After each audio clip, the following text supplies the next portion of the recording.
और तन्वी दोनों online games खेलते हैं। ऑनलाइन गेम्स खेलते खेलते ही दोनों में प्यार भी हो गया। दोनों केवल कॉल पे ही एक दूसरे से बातें करते, कभी एक दूसरे को देखा तक नहीं। उन्होंने कभी भी एक दूसरे की फोटो तक नहीं देखी थी। दोनों एक दूसरे को बहुत ज़्यादा प्यार करते थे। एक बार दोनों ने मिलने का तय किया। दोनों ने सफ़ेद रंग की ड्रेस पहनने का तय किया। वे दोनों एक दूसरे से रेस्टोरेंट में मिलने वाले थे।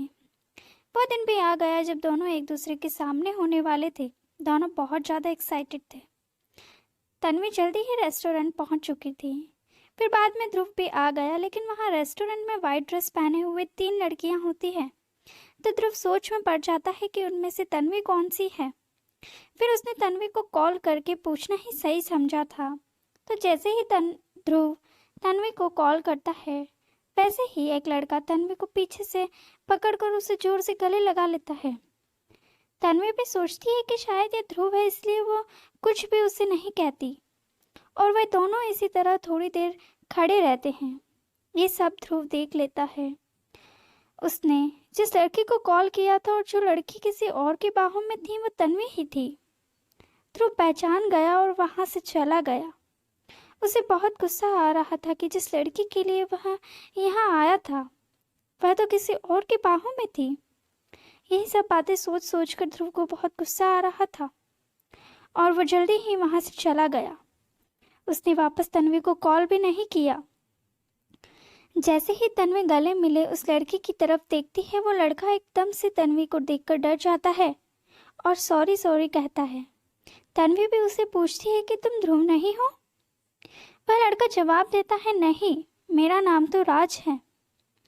यह कहकर वह दूसरी तरफ चला जाता है और तन्वी फिर से वहीं बैठती है और फ़ोन चेक करती है तो ध्रुव का कॉल आया हुआ होता है। तन्वी ध्रुव को वापस कॉल करती है, लेकिन वो कॉल नहीं उठाता है। तन्वी सोचती है कि ट्रैफिक में फंस गया होगा ध्रुव, अभी आ जाएगा वो, थोड़ा इंतज़ार करती हूँ। थोड़ी देर इंतज़ार करने के बाद वो दोबारा ध्रुव को कॉल करती है, लेकिन ध्रुव कॉल नहीं उठाता। रेस्टोरेंट अब बंद होने वाला था, लेकिन तन्वी अभी तक ध्रुव का इंतज़ार कर रही थी। तन्वी थक गई थी इंतज़ार कर करके, लेकिन ध्रुव आया ही नहीं। तो तन्वी भी अपने घर चली जाती है। तन्वी ने कई बार ध्रुव को कॉल किया, लेकिन ध्रुव का फ़ोन स्विच ऑफ बता रहा था। उस दिन के बाद से तन्वी और ध्रुव की कभी कभी भी बात नहीं हुई और ना ही अब वो दोनों ऑनलाइन गेम्स खेलते हैं। उन दोनों को एक दूसरे से बात नहीं करते हुए लगभग 7 साल हो गए। ध्रुव अब एक मल्टीनेशनल कंपनी का मालिक बन चुका था और तन्वी एक साधारण सी नौकरी करती थी। एक दिन की बात है, तन्वी के भाई का एक्सीडेंट हो जाता है और उसे काफ़ी ज़्यादा चोट लगती है। उसका काफ़ी सारा खून बह चुका था। तन्वी के भाई को अच्छे अस्पताल में भर्ती करवाया गया ताकि उसके भाई का अच्छे से इलाज हो सके, लेकिन तन्वी के पास इलाज के लिए ज़्यादा पैसे नहीं थे। उसने अपने दोस्तों से पैसे की मांग की, लेकिन इतने ज़्यादा पैसे कोई भी नहीं दे सकता था। बाद में उसकी एक दोस्त ने कहा कि मैं एक ऐसे इंसान को जानती हूँ जो तुम्हारी मदद कर सकता है। तो तन्वी उसके बारे में उससे पूछने लगती है कि कौन है वो, कहाँ रहता है, उसका फ़ोन नंबर क्या है। तन्वी एक साथ काफ़ी सारे सवाल पूछ लेती हैं। तो उसकी दोस्त उससे कहती है कि वो एक मल्टीनेशनल कंपनी का मालिक है और वो ज़रूरतमंदों की काफ़ी मदद भी करता है, तो हो सकता है वो तुम्हारी मदद कर दे। बाद में उनकी जॉब की छुट्टी होते ही दोनों दोस्त ध्रुव के घर पहुंच गए, लेकिन तन्वी के दोस्त को अचानक ही अर्जेंट काम आ गया था, जिसकी वजह से उसे जाना पड़ा और तन्वी को अकेले ही ध्रुव के घर में जाना पड़ा। तन्वी जैसे ही अंदर जाती है और ध्रुव को देखती है तो ध्रुव को देखते ही रह जाती है। वो बहुत हैंडसम लग रहा था। तन्वी को देखते ही ध्रुव उसे पहचान जाता है। तन्वी काफ़ी सुंदर और मासूम सी लग रही थी। ध्रुव ने तन्वी से पूछा, बोलिए मैं आपकी क्या मदद कर सकता हूँ? तन्वी बोली, मुझे 20 लाख रुपए की ज़रूरत है, तो क्या आप मेरी मदद कर सकते हैं? मैं आपको बाद में धीरे धीरे सारा पैसा लौटा दूंगी। तन्वी ने कोई कारण नहीं बताया, बस 20 लाख की मांग की। तो ध्रुव सोच में पड़ गया कि तन्वी को 20 लाख का क्या करना है। तन्वी को 20 लाख की क्या ज़रूरत होगी। ध्रुव ने सोचा कि 7 साल पहले कि हुए धोखे का बदला लेने का समय आ गया। उसने सोच समझकर तन्वी को पैसे देने के लिए हाँ कर दिया और साथ में बोला, मेरी एक शर्त है। तो तन्वी ने अचंभे से पूछा, शर्त? कैसी शर्त? ध्रुव ने जवाब दिया, तुम्हें 3 साल तक मेरे साथ ही रहना पड़ेगा। तुम 3 साल तक मुझसे दूर कहीं भी नहीं जा सकती हो। बोलो तुम्हें मंजूर है? तन्वी सोच विचार करती है और वह खुद से ही कहती है, अब क्या किया जाए? मेरी फैमिली में मेरे भाई के सिवा और कोई भी नहीं है। मुझे कैसे भी करके उसे ठीक करवाना ही होगा। इसके लिए मुझे और कोई भी पैसा नहीं देगा। ये सब बातें सोचकर तन्वी ध्रुव को हाँ कर देती है और दोनों कॉन्ट्रैक्ट पेपर साइन कर लेते हैं। ध्रुव सोचता है कि कितनी गिरी हुई लड़की है, पैसों के लिए किसी के साथ रहने को तैयार हो जाती है, पता नहीं और कितनों के साथ। छी, मुझे तो नफरत है ऐसे लोगों से। इसे तो मैं मज़ा चकाऊंगा अच्छे से। अपना बदला मैं इससे लेकर रहूंगा। बाद में तन्वी ने अपने दोस्त से उसका नाम पूछा तो उसके दोस्त ने जवाब दिया, ध्रुव सिंघानिया नाम है उनका। तन्वी अचंभित हो जाती है और दोबारा से नाम पूछती है। उसकी दोस्त जवाब देती है, ध्रुव सिंघानिया। तो तन्वी को अपने पहले प्यार की याद आ जाती है। लेकिन फिर तन्वी सोचती है कि एक ही नाम से कई सारे लोग होते हैं। ये मेरा ध्रुव नहीं हो सकता। अगर ये मेरा ध्रुव होता तो मुझसे ऐसी शर्त नहीं रखता। ये मेरा ध्रुव नहीं है, कोई और ही है। अगले ही दिन तन्वी अपना सारा सामान पैक करके ध्रुव के घर चली जाती है और वहीं रहना शुरू करती है। वहां जाकर वह देखती है वहां तो बहुत सारे नौकर चाकर हैं, लेकिन कोई भी तन्वी का सम्मान नहीं करता, कोई भी उससे पूछता तक नहीं। बेचारी खुद ही खाना लेती और कुछ भी चाहिए होता तो खुद जाकर लेती। तन्वी उस घर के मालिक के साथ रहने वाली थी, लेकिन फिर भी कोई भी नौकर उससे पूछता तक नहीं। तन्वी इन सब चीज़ों से बहुत ज़्यादा उदास थी। ऑफिस से फ्री होकर ध्रुव जब घर वापस आते तो वो भी तन्वी से कोई बात नहीं करता। उस घर में तो तन्वी बिल्कुल अकेली हो चुकी थी। रात हुई, तन्वी अपने कमरे में सो रही थी कि अचानक दरवाज़ा खोलकर ध्रुव अंदर आ गया। तन्वी डर गई, लेकिन ध्रुव तन्वी के पास जाकर लेट गया। तन्वी की धड़कनें बहुत तेज चल रही थी। ध्रुव तन्वी के और करीब होता जा रहा था। तन्वी को बहुत अजीब सा लग रहा था, वो आगे की ओर खिसकती जा रही थी। ध्रुव ने जैसे ही तन्वी को छुआ तो तन्वी सहम सी गई। तन्वी एकदम से उठकर बैठ गई। कमरे की लाइट बंद थी। ध्रुव भी उठकर बैठ गया। उसने तन्वी के बालों को हटाया और उसके गर्दन पर किस किया। वह तन्वी के और करीब जाने लगा। तन्वी शर्माने लगी।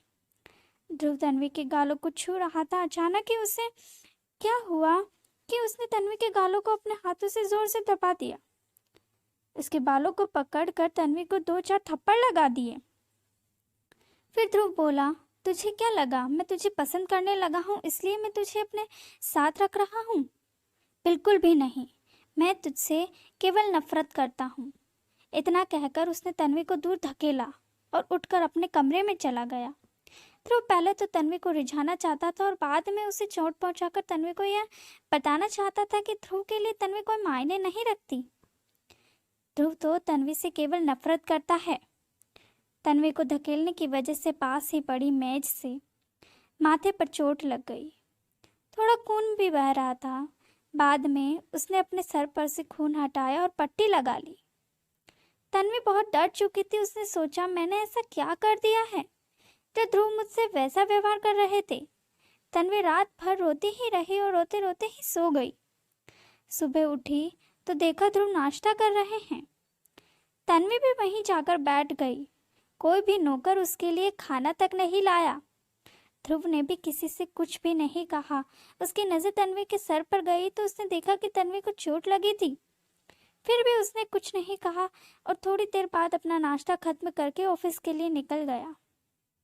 और तन्वी भी उठकर खुद ही अपने लिए नाश्ता लेकर आई और फिर वह भी अपनी नौकरी के लिए निकल गई।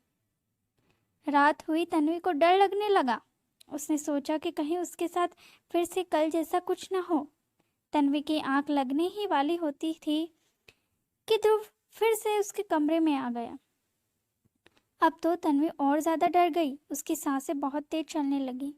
इस बार फिर से ध्रुव ने तन्वी के साथ वही हरकत की जो कल रात को की थी, और इस बार तो ध्रुव ने तन्वी के साथ जबरदस्ती भी की। और ध्रुव ने तब तक तन्वी को नहीं छोड़ा जब तक कि तन्वी पूरी तरह बेहोश ना हो गई हो। ऐसा करके ध्रुव को बहुत अच्छा लग रहा था क्योंकि उसने तन्वी को काफ़ी दर्द दिया था। अब तो ध्रुव ने तन्वी को इतना ज़्यादा चोट पहुंचा दी थी कि तन्वी उठ भी नहीं पा रही थी। ऐसा करके वो सीधा अपने कमरे में चला जाता है और तन्वी रोते रोते सो जाती है। कमरे में जाकर उसे थोड़ा गिल्ट फील होता है कि बरसों पहले वो तन्वी से इतना प्यार करता था कि उसे चोट पहुंचाने के बारे में सोच भी नहीं सकता था, लेकिन आज मैंने उसके साथ अच्छा नहीं किया। ध्रुव अभी भी तन्वी से प्यार करता था, लेकिन उसे लगता है कि तन्वी ने उसे धोखा दिया है, इसलिए वह तन्वी को बार बार चोट पहुंचाना चाहता है। अगले दिन तन्वी बहुत ज़्यादा लेट उठती है। ध्रुव ऑफिस के लिए निकल चुका था। तन्वी अपने आप को बहुत ज़्यादा थका हुआ महसूस करती है। तन्वी सीढ़ियों से नीचे उतरती है। वह आधी सीढ़ियाँ तो उतर जाती हैं, लेकिन आधी सीढ़ियों पर पहुंचते ही उसे चक्कर आ जाते हैं और वो गिर पड़ती है। गिरते ही वह बेहोश हो जाती है। नौकर उसे उठाते हैं और डॉक्टर को बुलाते हैं, उसका इलाज करवाते हैं। शाम को ध्रुव घर आता है तो उसे नौकरों ने बताया कि तन्वी आज सीढ़ियों से गिर गई थी। ध्रुव को तन्वी की चिंता होती है और वह घबराता हुआ तन्वी के कमरे में जाता है। ध्रुव देखता है कि तन्वी बुखार से तप रही होती है। तन्वी सो रही थी, लेकिन फिर भी उसकी आंखों से आंसू गिर रहे थे। ध्रुव को उस पर दया आ गई। अब उसने फैसला किया कि अब वो तन्वी को और कोई दर्द नहीं देगा, वह उसका ख्याल रखेगा। बाद में ध्रुव तन्वी के सर पर पानी की ठंडी पट्टियां रखता है और वहीं सो जाता है। सुबह तन्वी के उठने से पहले ही वह खुद के कमरे में चला जाता है। ध्रुव को थोड़ा दुख भी हो रहा था। अगले दिन सुबह हुई तो तन्वी उठी। अब उसे थोड़ा अच्छा लग रहा था। तन्वी को हॉस्पिटल से कॉल आया था। उसे हॉस्पिटल में कुछ और पैसे जमा करवाने थे। तन्वी ड्राइंग रूम में गई। उसने देखा ध्रुव घर पे ही था और वो नाश्ता कर रहा था। तन्वी ने उनसे कहा कि मुझे कुछ और पैसों की ज़रूरत है, क्या आप मुझे दे देंगे? तो ध्रुव ने अपना कार्ड पकड़ा दिया और ऑफिस चला गया। उसने एक आदमी को तन्वी के पीछे लगाया जिससे कि वह पता कर सके कि तन्वी कहाँ जाती है, वह किससे मिलती है, वह इतने पैसों का क्या करती है। उस दिन तन्वी को अस्पताल जाना था और बची हुई अस्पताल की फीस भी जमा करवानी थी। उसका भाई अब थोड़ा थोड़ा ठीक हो रहा था। कुछ दिनों में वह पूरी तरह से ठीक हो जाएगा। ये सब बातें ध्रुव को पता चली तो उसने सोचा कि मैंने उसे कितना गलत समझा, लेकिन उसने ये सब अपने भाई को बचाने के लिए किया। वो शाम को घर पहुंचता है तो देखता है तन्वी अपने कमरे में बैठी है, डरी हुई है। ध्रुव को वहाँ देखकर तो वो और ज़्यादा डर जाती है। ध्रुव उसके पास गया और उसने पूछा कि तुम्हारी फैमिली में कौन कौन है, माँ पापा क्या करते हैं। तन्वी ध्रुव को हैरानी से देखने लगी और सोचने लगी कि आज ध्रुव को क्या हो गया है। ध्रुव आज मुझसे इस तरह बात कैसे कर रहा है। उसने कहा कि मेरे पापा मम्मी की 5 साल पहले ही घर में आग लग जाने की वजह से मौत हो गई। अब सिर्फ एक भाई है, वह भी अस्पताल में है। उसका एक्सीडेंट हो गया था, उसके इलाज के लिए मुझे पैसे की ज़रूरत थी। ये सब सुनकर ध्रुव इमोशनल हो गया और तन्वी को प्यार से गले लगा लिया। ध्रुव ने कहा मुझे माफ़ कर दो तन्वी, मैं बुरे वक्त में तुम्हें छोड़कर चला गया था। मुझे नहीं पता था कि तुम इन सब मुसीबतों में थी। ये सब सुनकर तन्वी कहती है मतलब मुझे कुछ समझ नहीं आया। तब ध्रुव उसे कहता है कि मैं तुम्हारा ध्रुव हूँ, 7 साल पहले वाला। ये सब सुनकर तन्वी रोने लगी और कसकर ध्रुव को गले लगा लिया। तन्वी ने ध्रुव से कहा तुम उस दिन क्यों नहीं आए थे मुझसे मिलने? मैंने तुम्हारा कितना इंतज़ार किया, तुमने मुझे कॉल भी नहीं किया। ध्रुव ने कहा मैं आया था लेकिन तुम किसी और लड़के के साथ में थी। मुझे लगा तुम मुझे धोखा दे रही हो, इसलिए मैं गुस्से में वहाँ से चला गया था। मुझे माफ़ कर दो तन्वी, मुझसे बहुत बड़ी भूल हो गई। ध्रुव कहता है मैंने तुम्हारे साथ बहुत गलत किया तन्वी, प्लीज़ मुझे माफ़ कर दो। तन्वी कहती है कोई बात नहीं ध्रुव, जो हो गया सो हो गया, अब तो हम साथ हैं ना, अब सब ठीक है। अब तुम कभी मुझे छोड़कर मत जाना। अब दोनों बहुत खुश हो गए क्योंकि अब दोनों एक साथ थे। दोनों की गलतफहमियां भी दूर हो चुकी थी। अब उन दोनों के बीच सब कुछ ठीक हो गया था।